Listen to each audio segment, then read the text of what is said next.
Hi, this is Soul Sync Living. Have you ever felt a sharp pain in your back, a throbbing headache, or a constant ache in your joints? And after countless doctor visits and tests, been told there's nothing physically wrong?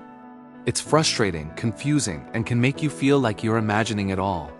But what if that pain, so real and debilitating, isn't originating where you feel it, but from somewhere deeper within your mind and emotional experiences?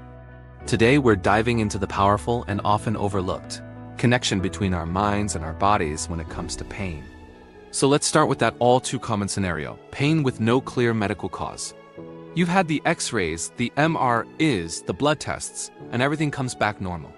Doctors might suggest it's all in your head or offer general advice like reduce stress. This is where the concept of mind-body pain, sometimes called psychophysiologic pain, comes in. It's not imaginary pain.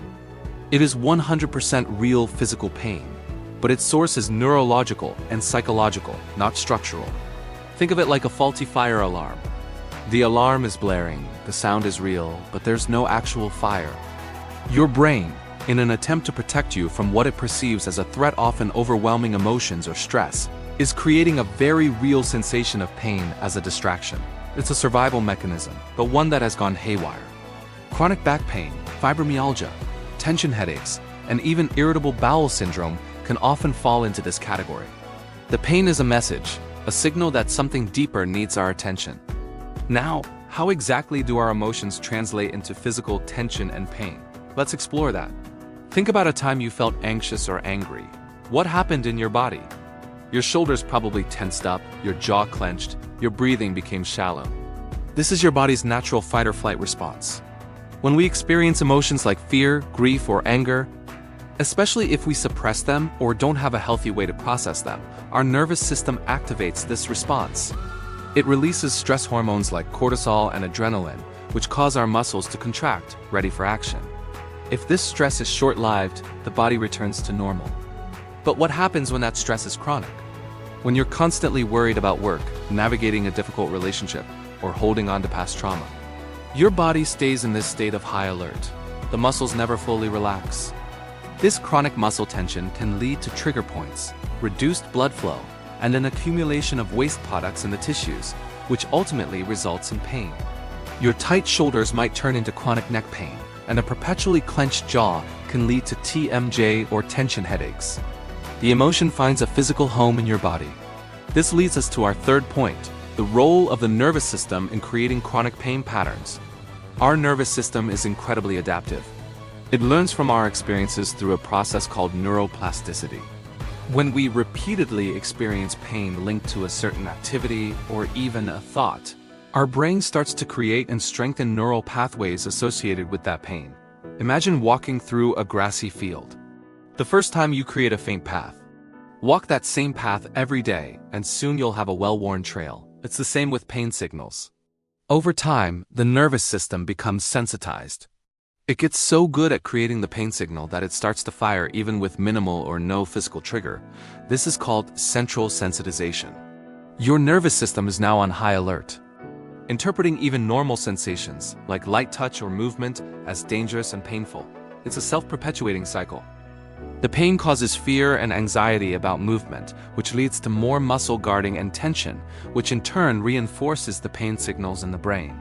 You become trapped in a feedback loop of pain, fear, and tension, all orchestrated by your hypervigilant nervous system. So, if the problem is rooted in these deep patterns, why isn't just treating the symptoms enough? This is a crucial point. Many conventional treatments for chronic pain focus on the site of the pain itself. We might take pain relievers, get injections, or even undergo surgery.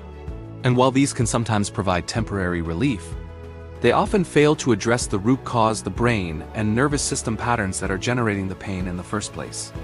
It's like mopping up a puddle on the floor without fixing the leaky pipe. The water will just keep coming. By only focusing on the symptom, the pain, we are ignoring the why. We're not asking what the pain is trying to tell us. We're not addressing the underlying stress, the unprocessed emotions. To truly heal, we need to shift our focus from just managing the symptom to resolving the underlying cause. We have to retrain the brain and calm the nervous system. This brings us to our final and most hopeful point, healing pain through body awareness and a sense of safety. The key to breaking the chronic pain cycle is to teach your brain that you are safe.